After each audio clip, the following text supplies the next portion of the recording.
好，其实我们要来关心在中美的科技战，美国这次的封锁反成为华为的一个补药，尤其今天我们会特别来看到升腾950，它现在挥军了南韩的市场哦，反攻到海外去了。另外今天也会来特别关心 TPU 这个出场颠覆了现在辉达在全球的霸权。好，赶快来看到是中美的科技战，这个华为啊，在这个时候宣布了，明年呢，它会把自研的 AI， 也就是他们的升腾950，它会用一个端到端的一个解决方案，整包端上桌。好，这当中特别提到了，它会一起合作的对象包括了有硬体、软体啊，到网络储存端到端的全站方案。另外呢，先前呢，华为在9月份曾经预告说，这个升腾950R， 还有950PR， 还有它的950DT 以及它的960、970呢，它有之前预告过，现在也确定了，就会在明年可以正式的来问世了。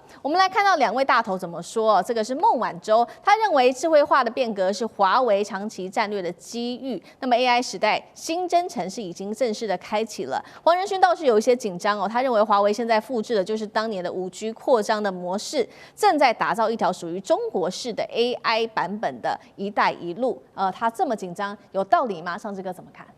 是的，首先我想我们在谈这个华为的 AI 晶片之前，先要了解在2026年现在眼前 AI 的这个晶片市场也还是有一些技术性、结构性的变化。辉达没有不见得能一统江湖哦，包括辉达自己也在做一些新的收购。过去我们都知道 AI 晶片就是它的辉达 GPU， 以这个 GPU 的概念哈，我们都知道电脑 CPU 嘛。辉达就从把绘图的运算拉出来做 GPU， 然后现在变成 AI 的晶片。但是呢，谷歌出的 TPU 是新的思考，给大数据模型。然后最近 LPU， 那基本上也就是什么 PU， 就是作为大家都有不同的晶片，因为现在 AI 越来越强大了，所以要分散不同的功能。所以确实，为什么最近这个所谓这个黄仁勋的紧张，不只是针对华为，是主要这个市场的技术不是辉达一家或一个 GPU 晶片 hold 得住了，所以在这个概念上来看，华为才今年年底才刚刚确定能够稳定的生产出升腾950的 AI 晶片，你看人家马上整套的解决方案，就把你推出来。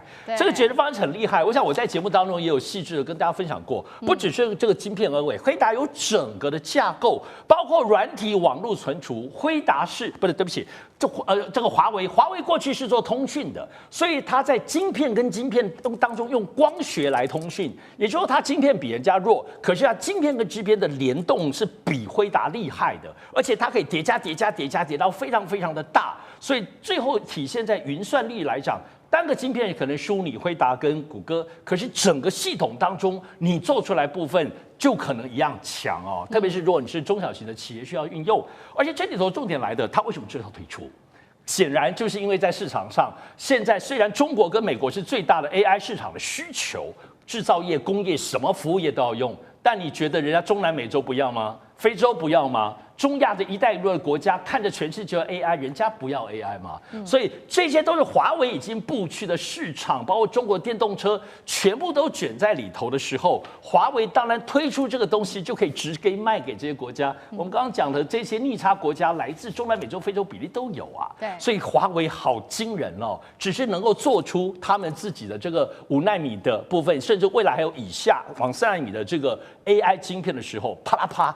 整套的方案，就像当时建基地台、建所有的，包括手机、通讯也整个打通一样，这就是这个整个华为非常强的地方。我想最后大家都要特别注意，关键是什么？修个短嘛，不只是能力强，主要是便宜又好用的时候，对于快速的扩展，而且一旦中国把这些 AI 的能力以华为来说送到中南美洲跟非洲跟包括一带一路的这些国家的时候，你以为美国包括辉达或美国市场或日本还能独揽一切嘛？所以跟中国的所有的全球的政治战略布局是同步的。好，我们看到中美其实都在拼 AI 未来这一块非常非常大的商机。那刚刚提到了华为，除了在拼它的这个晶片上面的技术更升级之外，其实呢，包括它的国产零件比哦，这是来自于日经新闻也最新事情。他说呢，国产零件占比已经逼近60%了，代表说美国过去的管制根本就无效。所以呢，前商务部长雷蒙多，美国的前商务部长他也出来说了，他说确实他现在观察就是过去美国的两届总统、两届业、政府都没有能够削弱华为，反而是掌握了先进晶片。那接下来华为还会怎么做？它有没有可能用重金悬赏的方式来吸引更多 AI 的，包括了这种存储高手，补上大陆 AI 最后一块拼图？张将军怎么看？我认为华为就是比较重研发，投入研发的经费，它总收入的21%用在研发，所以你这个人钱敢用在研发上面，那你这样的话创新不就出来？所以华为现在拥有的它的授权专利超过15万件，你看就知道了，不是几万了，1万2万，15万件的授权专利就抓在手上，这是研发出来的。每赚的钱的21%是用在研发上面，不是换句话，它会成长。为什么？研发就是创新啊，以前没有的研发出来东西了。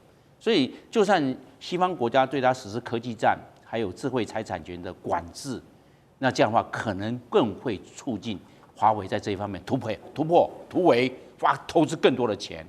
我认为这是其一。第二个，我认为它的制度上的管理可能也激促了它这一方面的雄心跟诱因。为什么？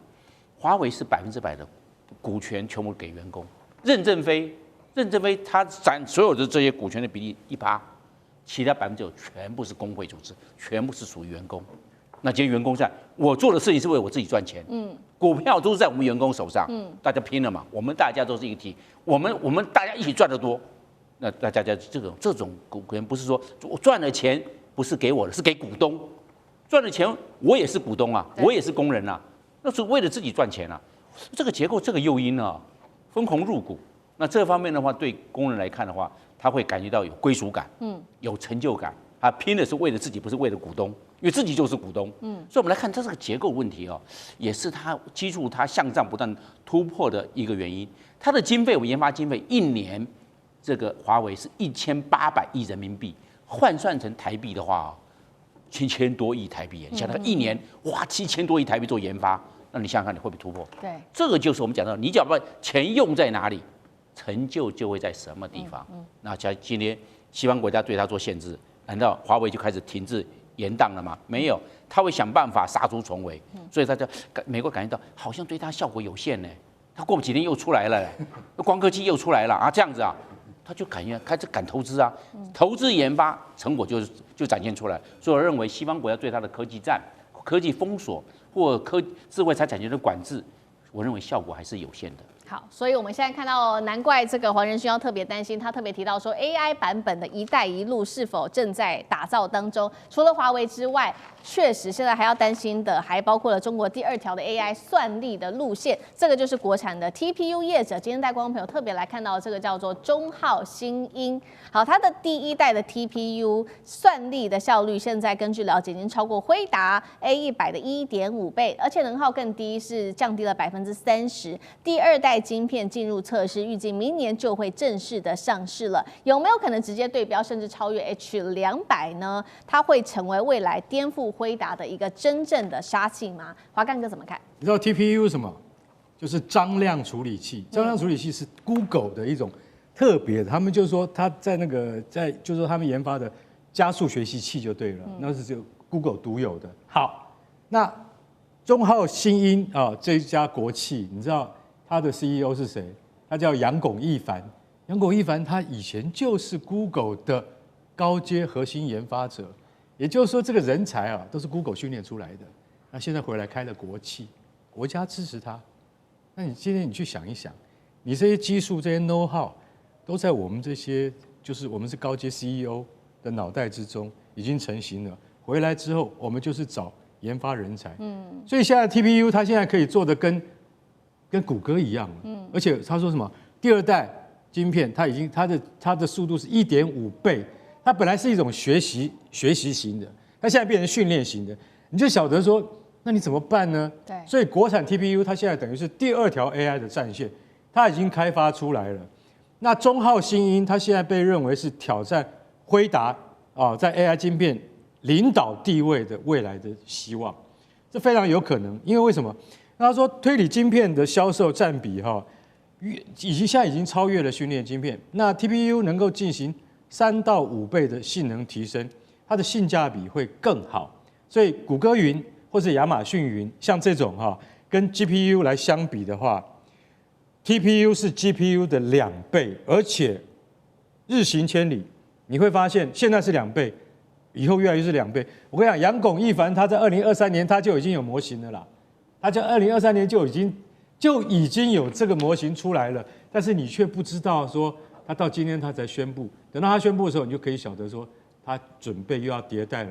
他的迭代现在已经在这个他们的这个理想是一年到1年半之内，他的 TPU 又会再迭代，到时候他就真正能够挑战辉达，不仅仅是 H200晶片，可能更高阶的他都能够挑战。好，谢谢干哥，那我们休息一下，马上回来。地缘政治、美中之争、战略价值、强权崛起、小国生存，现在与未来洞悉事件走向，掌握世界脉动。